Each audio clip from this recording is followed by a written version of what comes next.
Share ko nga po yung sa inyo yung araw na bumili kami ng sofa. Yung wala sa isip mo na bumili. Wala pa nga dapat sa plano, pero ayan na nga, ewan ko ba naman talaga. Parang nakatadhana talaga siya sa amin. Uy! Tapos nung tinanong mo yung mister mo, go daw, bilhin daw. Pagpasok namin dito sa mall, may bibilin kasi yung hipag ko. So sabi ko, titingin-tingin lang kami. Pag bungad ko dito, pagpasok mo pa lang dito sa may mga sofa. So wow, ang ganda. Tapos yan, pinakita ko sa kanya. Bibili kami. Iniupuan namin. Wow! Tapos nakita ko, nakasale siya na 20%. Yung price talaga nito guys ay 29,000. Tapos ngayon, binayaran lang namin 23. Ano? Ang gayon niya madulas di jump pa yan. Huwag jump. Bakit? Bawal mag-jump. Bakit? Yan na nga. Hindi pa nga ay. Bakit? Tatalunan may sira agad. Ganito. Yan, upo lang. Hindi yan laruan. Upuan yan. O, diba? Kung ano-ano naisip niyang gagawin sa upuan. Yung ating warranty, 3 years yan guys. Warranty para doon sa mga foam nila. Kapag lumambot or ano, ganyan na deform. Meron silang warranty. Duratex pala ito guys. So, ganito para kasama hindi daw yan kasama baby. Bakit? So, ito siya. Bakit hindi ang kasama? Hindi kasama sabi ng tao. So, Duratex yung laman na foam niya inside. Yan. Sa akin. Kasi itong table ang nagustuhan ko. Ang laki niya. Diba? Ang laki kasi ng sala natin sa bagay. Tapos mahogany naman daw yung kahoy nito. Sabi ni Papa Alden, pag bumaha, ano na lang daw. Bubuhatin na lang. Talagang pinush talaga. Nagkasundo kami. Ang ganda kasi pagpasok mo talaga, pagbungad mo dito, yan agad yung nakita mo. Diba? Imagine nyo nasa bahay yan. Mama, po. ang sirap yan. Kanggahin isa. Kakanggayan. Wala katulong si Papa. Ikaw! Ako hindi ko kaya. Si Kuya. Ano? Si Kuya na lang. Isa ipa. Marami naman tao dun sa atin. Papatulong na lang tayo pagkakarga. Ano? Bala ka maghirap magkarga basta gusto yan. So, imagine muna natin yun guys. Siguro dito yung mahaba. Tapos dun yung straight. Ganyan. Kasi, for pick up pa siya bukas. Kukunin ng kapatid ko na may jeep.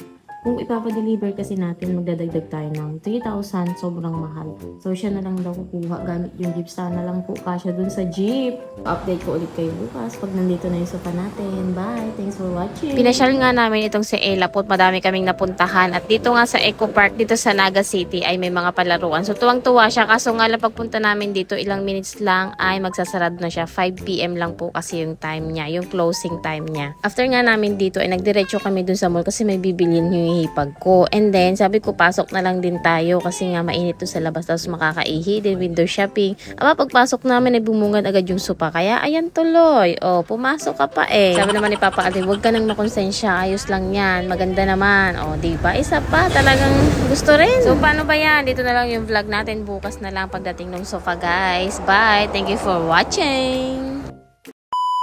Pagbili namin ng sofa part 2. Kahit nga na-post ko na yung mga photo at yung ibang video na nandoon din yung mga presyo nitong sofa natin, ay naku, marami pa rin talaga nagko-comment. So ito, isasali ko ulit dito. Ang sofa po natin ay 23,650 from 29,000 mahigit. Bali, naka 20% sale po kasi itong LCC Mall. Pati sa Robinsons Naga ay naka-sale din po. Hindi po ako taga-Naga, taga-Libmanan po ako, Bicol. So, ito na yung sofa natin dito. Naka-reserve na ito for pick up today. Gabi na nga ito guys dahil nagbiyahe pa yung kapatid ko. Yung pinaka-last trip niya ay ito na po yung pag-pick up nitong sofa. Uy, nagpa-practice na oh. Wag lang talaga kayong hihiga dyan ng walang damit. Naku po, yung mga libag nyo, didikit dyan.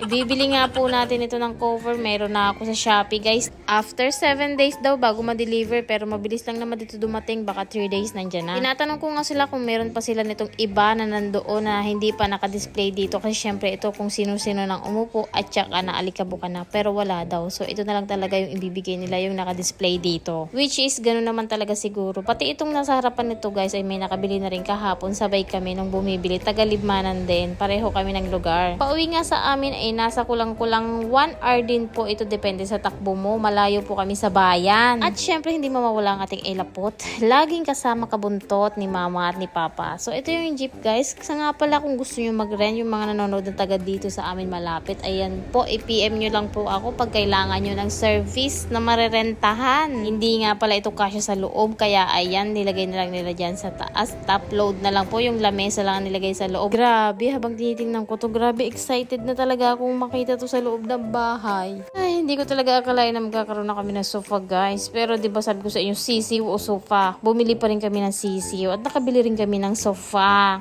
Pinush ko talaga ito guys. Basta sisipagan na lang natin lalo at didiskarte pa at magtitipid. Tapos madami na naman nagre-request talaga. Aircon naman daw ang sunod. Bali labas na nga rin itong pamangkin ko at saka si Kuya Kil. Ayang pagod na pagod sa school. 5:30 nga pala yung awas nila. Kaya sinabay na rin namin dito sa jeep. Bali nandoon siya nag-aaral sa bayan. Na-chat ko nga siya, sabi ko kukunin namin yung sofa, so sumabay na para hindi na mamasahe. At sa wakas nakarating din tayo dito sa bahay. Bali mag-8 o'clock na ito guys ng gabi. At ito na nga po ang pinaka-exciting part. Nandito na tayo sa bahay and nako, nagka-problema pa yung pumasok. Virgin talaga yung pinto.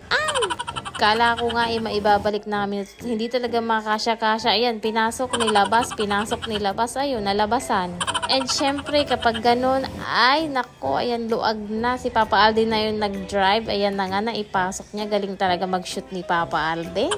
Nakakatuwa naman, pero ewan, matutuwa pa ba ako? Parang wala nang space itong bahay. Sofa pa lang yung nailalagay namin. Napalaki yata. Ano ba naman kasing 20% off yan? Naku po, ayan. Feeling ko tuloy, mura-mura niya ngayon kasi naging 23 na lang from 29,000. At syempre, unwrapping tayo. Tanggal na tayo ng mga balot, kunwari, bago.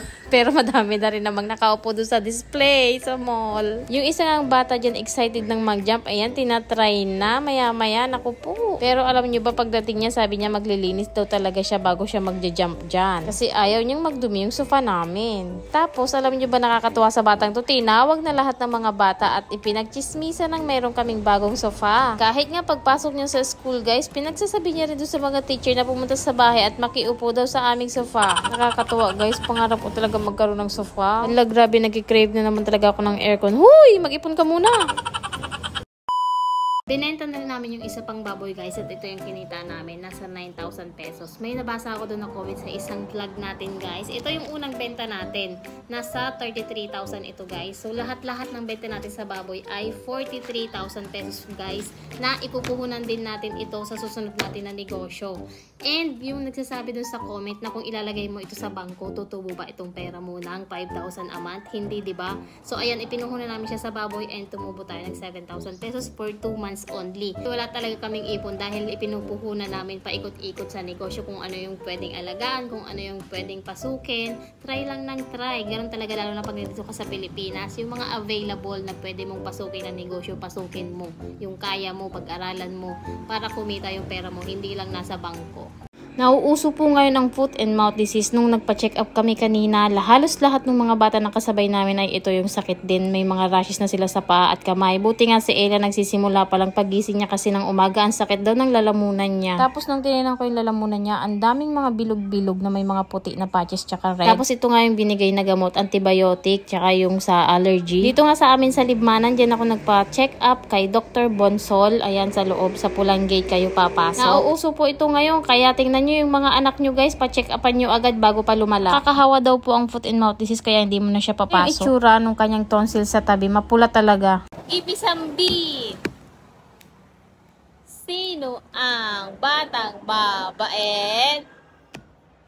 Sino ang batang mapanis?